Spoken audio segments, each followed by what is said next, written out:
Hey man, high key, this is my second time recording this video, and I'm not trying to record it again. So, I got a question for you guys.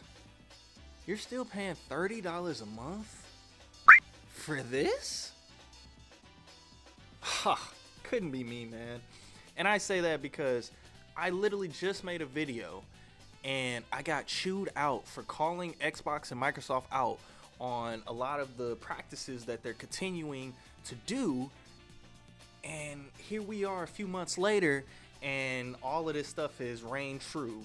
And now the justification of raising Game Pass to $30 a month is because they added Call of Duty?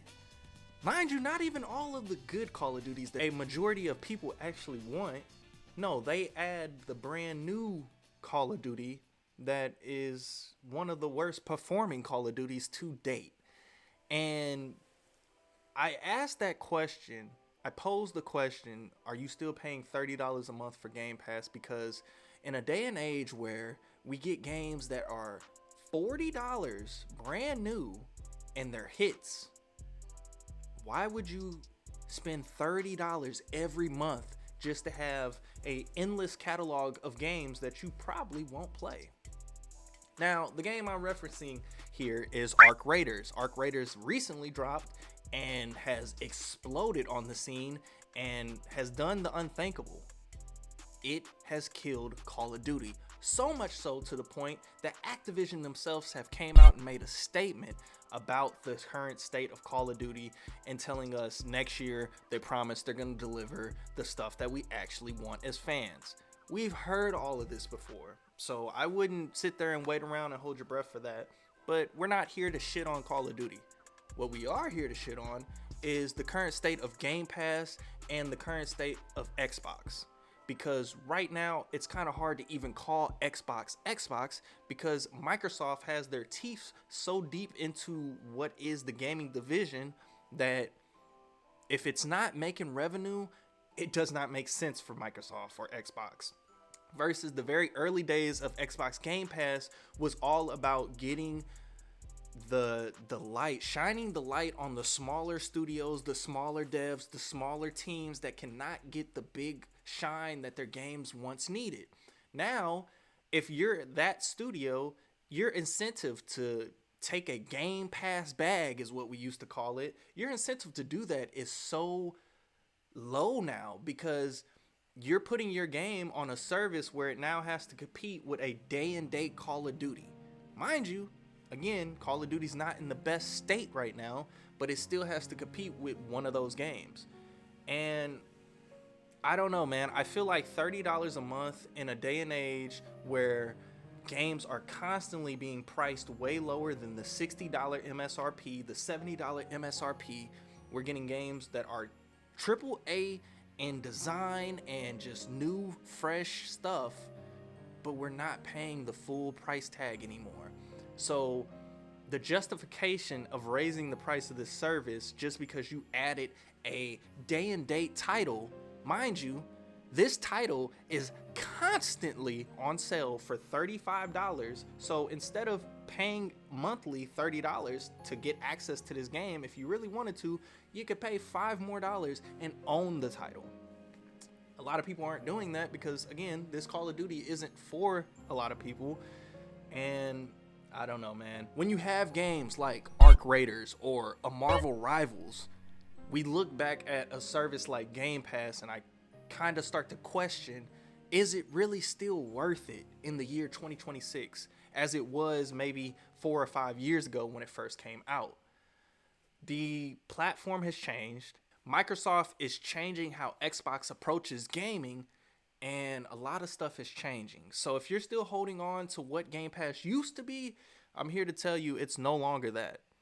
Now, the one caveat I'll give to this to say that Xbox Game Pass Ultimate is still worth it is because of a feature called Xbox Play Anywhere. Now, me personally, someone who has their whole library of games on Xbox, it's where I'll continue to buy my games. I buy my games very differently on Xbox now because I look for the title to say Xbox Play Anywhere, and when it says that, I know I can play this title not only on my Xbox, I can play it on a PC, I can play it on my phone, I can even play it on my TV if I want. Anything is an Xbox, I can play that title on. And although I don't think that itself is worth $30 a month, I do believe this is one of the things that keeps Game Pass Ultimate being a service that is still kind of debatable on whether or not you should have it or not. And this is solely for people that are buying new titles on Xbox. A lot of your old titles, old Xbox 360 games, old Xbox games, they don't have Xbox Play Anywhere. And that is kind of just out of the question. For me, personally, gaming has taken a turn where I'm no longer just jumping from game to game to game. I have a backlog of games that whenever it's not something new grabbing my attention, I can easily jump back into older games. I have countless free-to-play games that I play that don't require me to have any kind of subscription or any kind of tie to the console I'm playing on. All I have to do is just have internet access and I can play these titles. And then you have, again, games like Arc Raiders that drop at $40, sell 12 million copies, dethrone what we know as the FPS king, and now have shaken up the whole industry. Following games like how Clair Obscur dropped previously, one game of the year, and gaming is just different now. Now, I will say I played Clair Obscur on Xbox Game Pass, and for titles like that, I feel like we still get a lot of value out of Xbox Game Pass. But for $30 a month, I just can't justify paying that. Now, me personally, I still got Game Pass, but I ain't paying no $30 a month, man.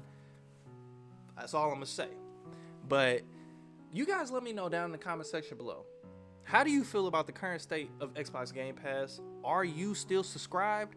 Do you feel like they offer enough to justify the $30 a month price tag? Or do you feel like it's just a waste and you're playing the same 4 to 5 games on rotation? Let me know, because if you're doing that and you're still paying Game Pass $30 a month, you might need to go seek some help, brother. Stop it. Get some help. Anyways, that's all I have for you guys in today's video. I just wanted to make a quick one because people was clowning me on the last video, calling me Sony Pony and all kinds of shit. And here it is. Almost everything I said in that video has now reigned true. And now we're not talking about Xbox anymore. We're talking about Microsoft Gaming. And what Microsoft Gaming is going to do in 2026, I don't know, man. But at least it starts to seem like Activision and core companies inside of Xbox are starting to realize that we can't just sell the same copy-paste shit and expect people to just jump on, because we're getting real competition in the gaming space again, and it's beautiful. So you guys let me know down in the comment section below. I will catch you guys in the next video. Peace out.